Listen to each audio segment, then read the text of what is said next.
ये चैलेंज है, जिम्मेदारी है, रिस्क नहीं कहूँगी। रिस्क कोई भी फिल्म डायरेक्ट करना होती है। चैलेंज इसलिए क्योंकि एक असली कहानी पर, असली हादसे पर आधारित है। चैलेंज इसलिए क्योंकि ये स्क्रिप्ट लिखी गई है विशाल भारद्वाज जैसे माननीय लेखक और फिल्म मेकर से। और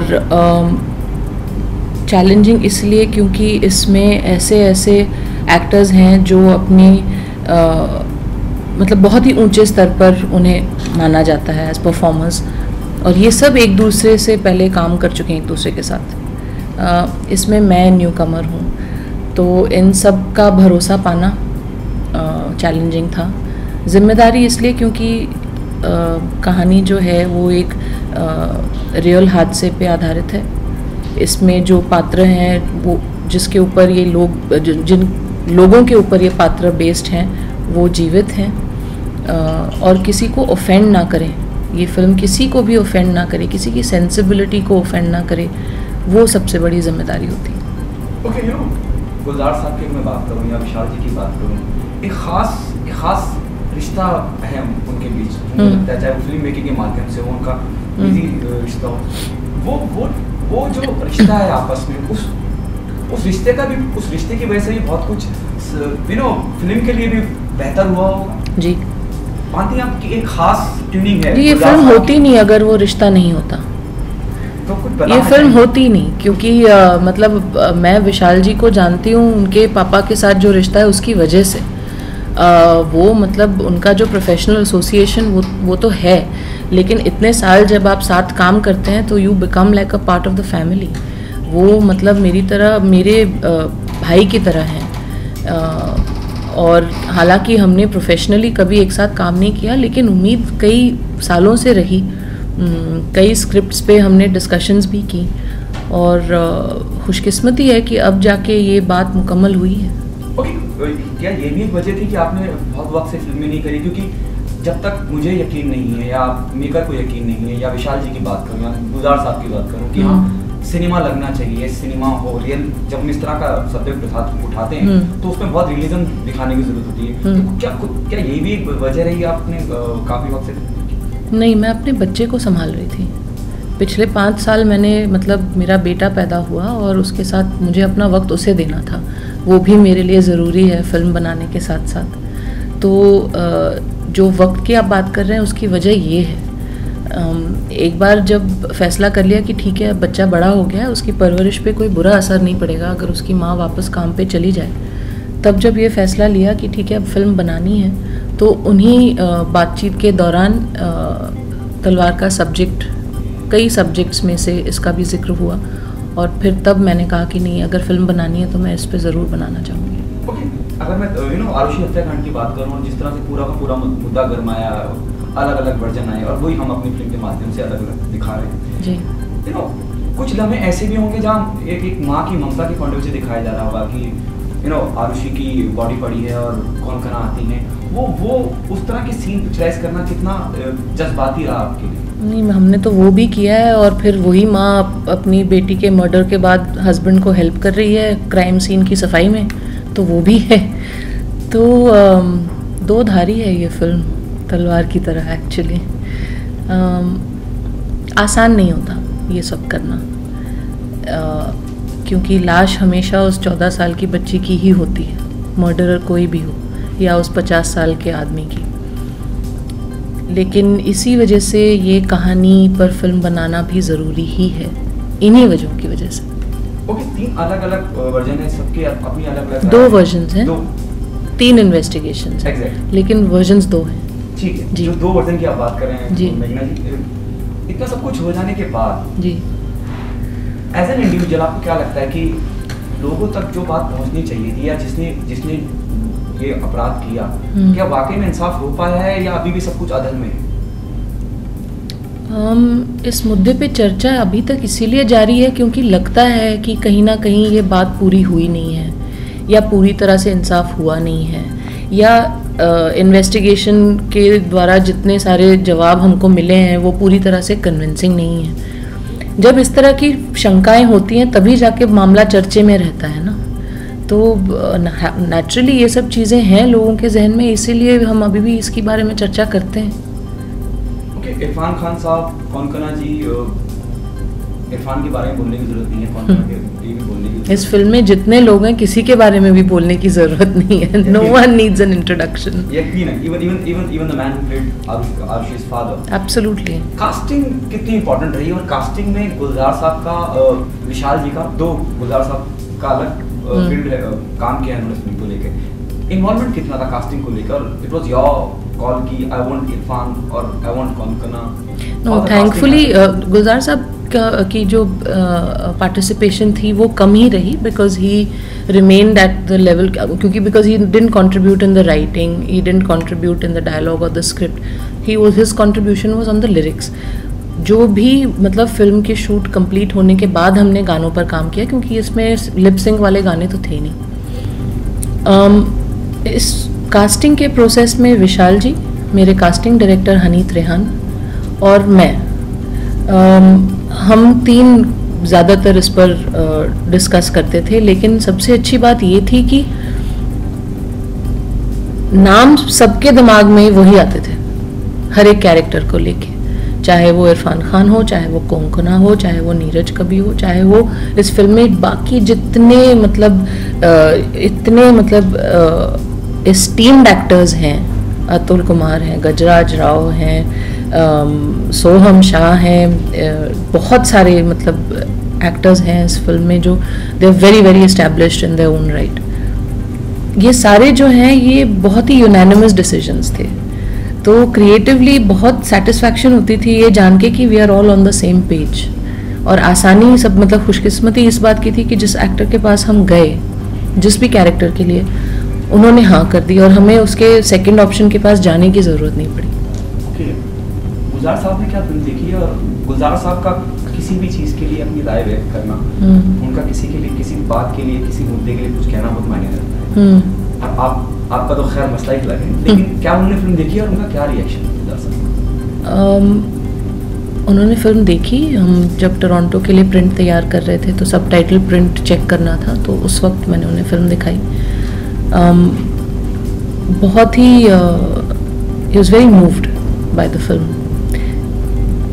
काफ़ी देर तक बात नहीं करना चाह रहे थे वो, और मैं कुरेद रही थी कैसी लगी, क्या गलत है, क्या सही है, but he didn't want to speak. But what he says is that it's मतलब ये बहुत ही महत्वपूर्ण फिल्म है, ना कि सिर्फ इसलिए क्योंकि मैंने बनाई है, बट क्योंकि इसकी कहानी ऐसी है जो हमारी सोसाइटी के लिए, हमारे सिनेमा के लिए जाननी बहुत ज़रूरी है। मीना जी, और क्या है आगे आप इसके बाद किस प्रोजेक्ट पे काम कर रहे हैं? उम्मीद ये है कि इसके बाद 7 साल की और छुट्टी नहीं मिलेगी, सबसे पहली बात तो ये है। अभी एक्चुअली सोचा नहीं है। इस फिल्म में मेरी ज़िंदगी का काफ़ी वक्त, 3 साल हमारी ज़िंदगी के लग गए हैं, तो उसे उतारना बहुत आसान नहीं होगा और वक्त थोड़ा लगेगा, बट करेंगे, कुछ और करेंगे। आप कमर्शियल फिल्म करना चाहेंगे? कमर्शियल से मेरा मैं ये कहना चाहूँगा जो आइटम सॉन्ग और इस तरह की फिल्म डायरेक्ट करना चाहेंगे, एक कंप्लीट कमर्शियल, जैसे चेन्नई एक्सप्रेस हो गई या गोलमाल सीरीज हो गई, इस तरह की फिल्में given a choice of course. मतलब मैं ज़िंदगी में मेरा उसूल ये रहा है कि कभी भी don't ever say never, because you don't know where life takes you. और क्रिएटिविटी ऐसी चीज़ है कि नथिंग इज़ गुड और बैड, हर एक की अपनी अपनी सेंसिबिलिटी होती है। अगर आपने मुझे 5 साल पहले पूछा होता कि आप तलवार जैसी फिल्म बनाएंगे, मुझे तो I don't think I would have imagined कि कभी मैं इस जॉनर की फिल्म बनाऊंगी, तो कह नहीं सकती। पर मुझे पता नहीं है कि मैं किस तरह से मतलब उसे कर पाऊंगी कि नहीं, वो मुझे इस फिल्म के बारे में भी पता नहीं था। सो it's all open. You can't say, predict these things or plan them. If someone come across with the same plot of commercial, a total commercial cinema which is happening in a current scenario, would you be agree with that? If the story connects with me, I would definitely do it, because I need to be connected with the film, with the script. अगर वो नहीं हुआ तो वो काम में दिखेगा. So I need to be connected with the script. उसके अलावा commercial, non-commercial, mainstream, side stream, ये मतलब pigeon holes, these don't affect filmmakers actually. आखिरी सवाल जी, अमूमन एक फिल्म मेकर का जब भी इंटरव्यू होता है या प्रेस कॉन्फ्रेंस होती है, एक जर्नलिस्ट उठ के अपने सवाल तो कर ही लेते हैं, एक फिल्म मेकर कुछ कहना चाहता है अगर आपको कुछ लगता है आप कुछ कहना चाहती है तो क्या कहेगी तलवार के बारे में, और यू नो इन जनरल तो लोग मतलब the whole change in the industry, you know the film making. एक वक्त था, एक दौर था कि बहुत मुख्तलिफ लोगों को पता था film making, Prakash you know Manmohan Desai साहब, प्रकाश मेहरा का प्रोडक्शन था, अब कॉर्पोरेट का इतना इन्वॉल्वमेंट हो गया है, एक EP होता है, BP होता है, दुनिया के लोग आके घूमते हैं, बहुत चुनिंदा लोगों को पता था। How do you see the whole change? You know, it's great to see that it's actually becoming like an industry or a professional space, which has its good sides and its bad sides. मैं जब छोटी थी और मेरे पापा film बनाते थे या मम्मी फिल्मों में काम करती थी, वो जो एक्सपीरियंस मेरा रहा है इससे बहुत अलग है। वहाँ फिल्में मतलब ऐसे जैसे एक फैमिली एंटरप्राइज है, सब मिलके बना रहे हैं। 2-3 फिल्मों के यूनिट एक साथ होटल में अगर रह रहे हैं, कश्मीर में ही होता था सब कुछ नॉर्मली, तो वहाँ खाना सब साथ खा रहे थे। ये नहीं था कि ये हमारी यूनिट है वो आपकी यूनिट है, कंपटीशन नाम की तो कोई चीज़ ही नहीं होती थी। सेट्स क्लोज्ड नहीं होते थे, आप किसी भी फिल्म के सेट पे अगर आप अगले फ्लोर पे शूट कर रहे हैं, आप चल के दूसरे सेट पे जा सकते थे। That was a different camaraderie. वो अभी भी है पर कम दिखती है। But the good stuff is कि क्योंकि टेक्नोलॉजी इतनी आगे एडवांस हो चुकी है, एक फिनेस आ गया है, technically we become much advance. I mean आज हमारी अगर आप फिल्मों की क्वालिटी देखें, they are on par with any international film in the world, because technology ऐसी हो गई है, कॉस्ट ऑफ फिल्म मेकिंग कम हो गए हैं, तो प्रोड्यूसर्स और studios are willing to experiment with different kinds of cinema, जिस वजह से अलग तरह के फिल्म मेकर्स, नए किस्म के actors, I think it's a very exciting time for cinema today. Creative involvement ज़्यादा नहीं था, जो क्रिएटिव हैं लोग, उनका यू नो कॉर्पोरेट जब इन्वॉल्व होता है, उनका इन्वॉल्वमेंट या उनके एतराज़ कि आप ऐसे नहीं ऐसे करिए, उस बात को लेकर कुछ कहना चाहिए? नहीं, ये सिर्फ आप कॉर्पोरेट्स पे इल्ज़ाम नहीं दे सकते, क्योंकि जब एक फिल्म बनती है उसमें बहुत सारा पैसा लगता है, और किसी भी बिजनेस में उम्मीद ये होती है कि आपका घाटा ना हो। तो चाहे ये 1970s के प्रोड्यूसर की बात हो या सिंगल प्रोड्यूसर्स की बात हो, हर एक प्रोड्यूसर चाहता है कि उसकी फिल्म पैसे कमाए। तो ये सिर्फ कॉर्पोरेट्स या स्टूडियोज पर कहना ये गलत है। Okay, the last one. What message do you want to give to the audience why they come and be a part of a film Talwar? Because yes, you may think that yes, there's a lot of information out there, and आप क्यों तलवार आके देखें, इसीलिए कि हालांकि सब ये समझते हैं कि इस केस के बारे में बहुत सारी जानकारी ऑलरेडी बाहर है और सबको सब कुछ पता है। मैं ये सजेस्ट करना चाहूँगी कि हाँ जी, बहुत सारा इन्फॉर्मेशन है, लेकिन हो सकता है कि सबको सब कुछ ना पता हो। कई चीज़ें ऐसी हों जो या आपको पता ना हो, या आप भूल गए हो, या आपने गौर नहीं किया हो। हमारी कोशिश ये है कि इस केस में जितना सेंसेशनलिज्म, जितना कन्फ्यूजन है, उसको थोड़ा सा साफ करके एक साधारण सिंपल तरीके से सारे फैक्ट्स को इकट्ठा जमा करके जो 8 साल से हमको दिए गए हैं, आपके सामने पेश करें एज अ फिल्म, जो आपको होपफुली एंगेज भी करे और फिर आपने जो ओपिनियन बनाई है या नहीं बनाई है उसे बनाने में थोड़ी सी मदद करें। Please come and watch. Thank you.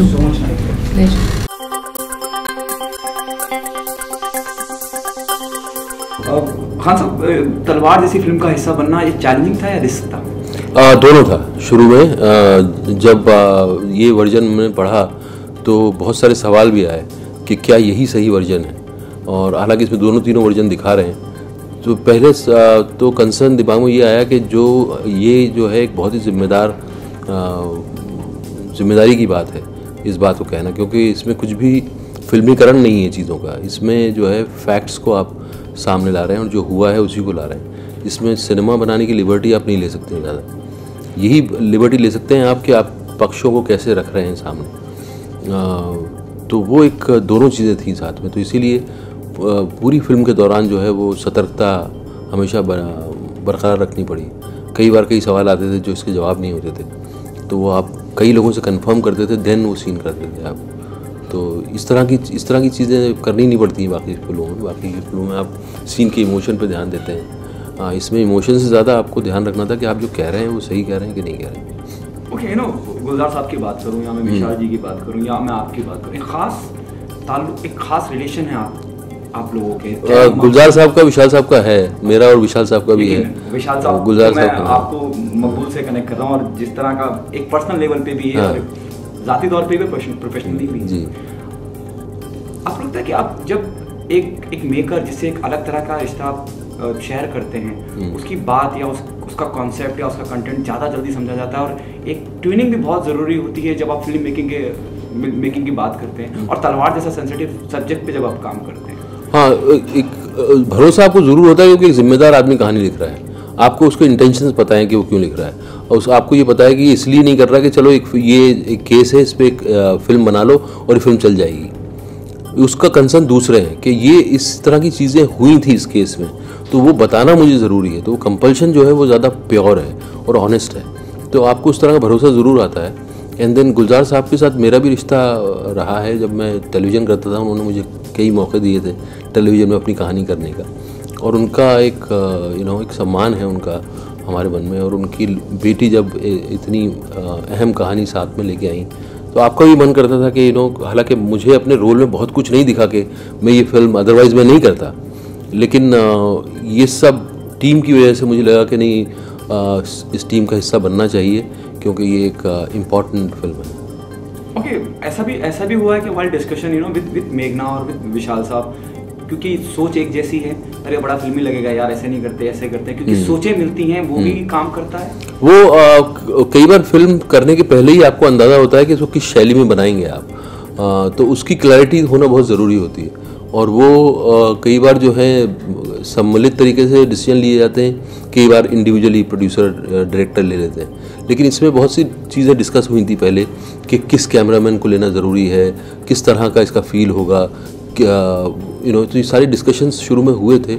और हमें ये पता था कि इसकी आसपास की टीम जो है इस फिल्म की बहुत कड़क होना ज़रूरी है, बहुत स्ट्रांग होना ज़रूरी है। इसलिए पंकज साहब आए कैमरा करने के लिए, और पंकज आए तो हमारा एक्साइटमेंट और बढ़ गया, क्योंकि पंकज का काम हमें पता है कैसा है। और फिर विशाल साहब लिख रहे हैं, मेघना ऑलरेडी उनका रिसर्च है 6 सालों का, और वो तो एक तरह से फिर आपको सब टीम पे जब भरोसा हो जाता है तो देन एज एन एक्टर आप सिक्योर फील करते हो। ओके, वर्जन अलग अलग हैं, अलग अलग लोगों की अलग अलग राय रही है, सीबीआई की अलग रही है, पुलिस की अलग रही है, लोगों को ये बात पता भी है। हाँ। जो थोड़े बहुत माध्यम से, चाहे वो इलेक्ट्रॉनिक मीडिया हो, चाहे वो इंटरनेट का जरिया हो, उसी चीज़ को फिर से पेश करना, वो कितना चैलेंजिंग पार्ट रहा, क्योंकि आपको बांधे रखे बीइंग एन ऑडियंस की, भाई आप देख रहे हैं फिल्म, आपको उतना, क्योंकि मैंने तो पढ़ा है गूगल में, लेकिन उसके बावजूद भी वो कैसे मैनेज। मैं वही जब स्क्रिप्ट मैंने पढ़ी तो मुझे भी लगता था कि मैं इसके बारे में जानता हूँ कि भाई आपने मैगजीन से पढ़ा है, न्यूज़ में सुना है, तो आपका एक ओपिनियन है। लेकिन जब मैंने स्क्रिप्ट पढ़ी तो मेरी सारी ओपिनियन हिल गई। इसमें बहुत सारी ऐसी नई चीज़ें हैं जो कि ऑडियंस ने नहीं सुनी है। कुछ एक वर्जन को मीडिया में ज़्यादा बताया गया है, दूसरे वर्जन को उतना बताया नहीं गया है। तो दूसरा वर्जन जब आप सुनेंगे तो हो सकता है कि आप खुद भी चकित हो और आप शॉक हो।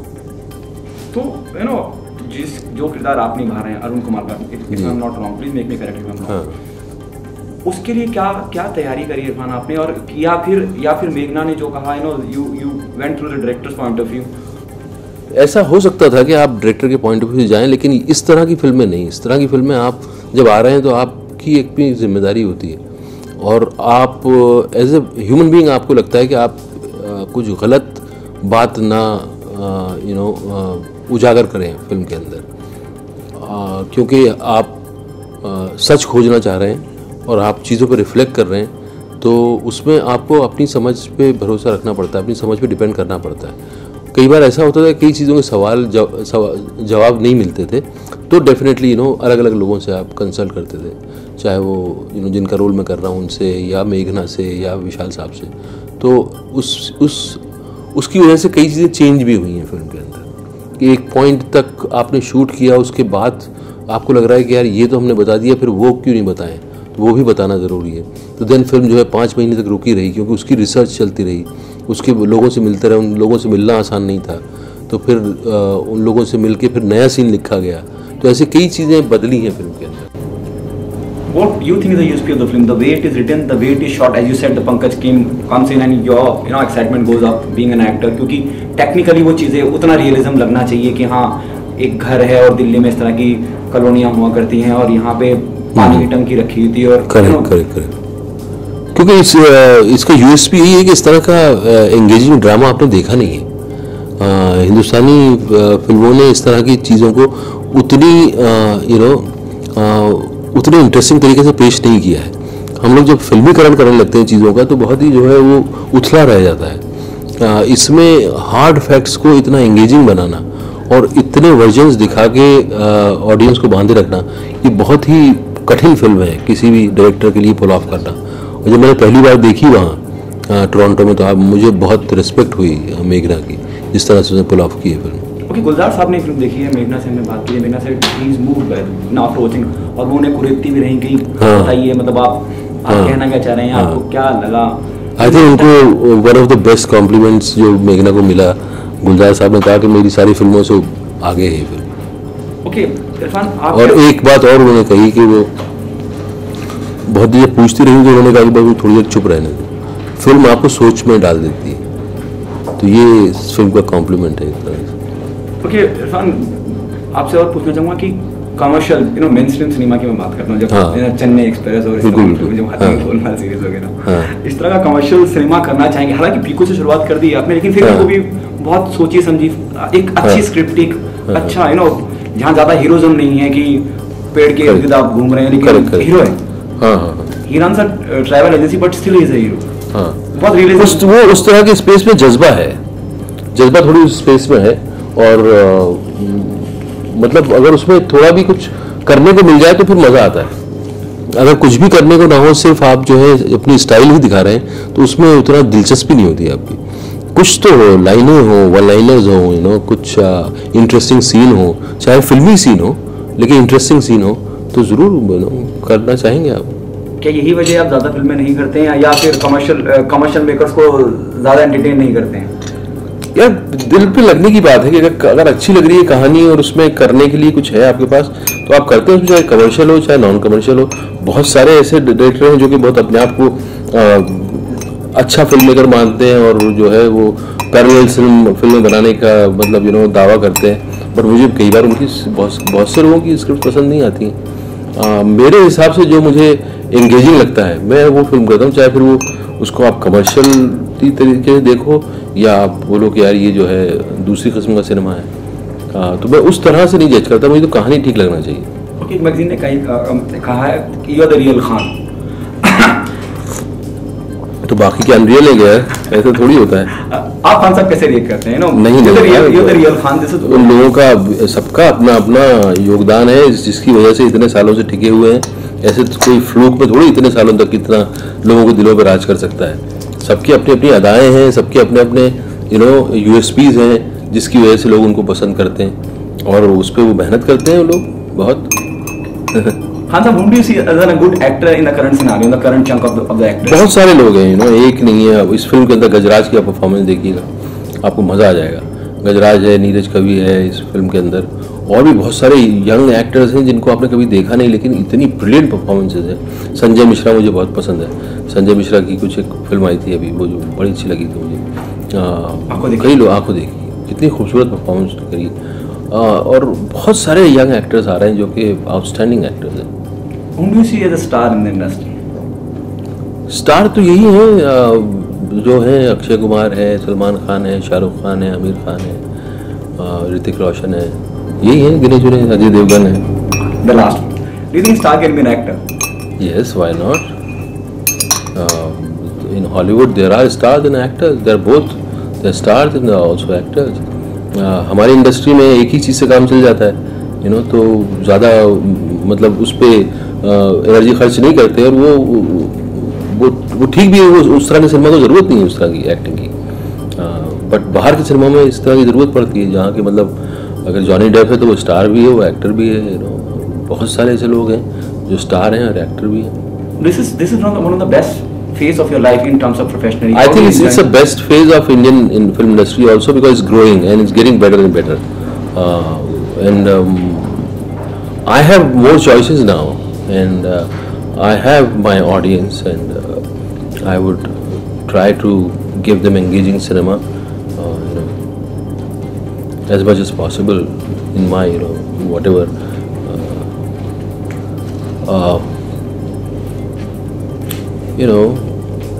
Whatever life gives me, opportunity, I'll definitely, I'll try to engage them, entertain them. Okay, the last one. Khan साहब, आप कहीं एक वाहिद शख्स हैं जिसने हॉलीवुड में अपनी मौजूदगी दर्ज कराई। सिर्फ दर्ज कराने से मैं इस बात से मैं वो नहीं कहना चाहूँगा, एक अच्छे लिहाज से एक अच्छे लेवल पे दर्ज कराई जी।